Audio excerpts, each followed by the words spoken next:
Hi, welcome to the Short Kabili YouTube channel, and for today's tutorial, I will be teaching you on how to change dwell actions and head tracking on iPhone X. But first, kindly subscribe to this channel and don't forget to hit the subscribe button and the bell to notify you for the new updates. And let's start. Using your iPhone X, from your home screen, first go to Settings. Then in the settings, scroll down and find the accessibility and then tap. Then in the accessibility, scroll down again and go to physical and motor section and then tap the switch control. Then in this part in the switch control, scroll down and go to point scanning section and then tap the head tracking. And take note that the head tracking should be enabled or activated to appear the actions that you want to enable. And then after that, in the head tracking, go to action sections and then tap the dwell.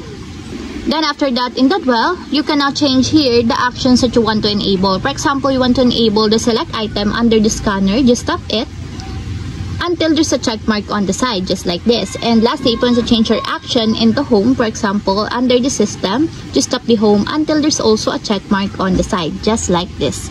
And that's what we have successfully changed dwell actions and head tracking on iPhone X.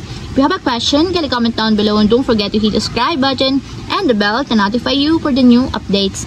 And thank you for watching!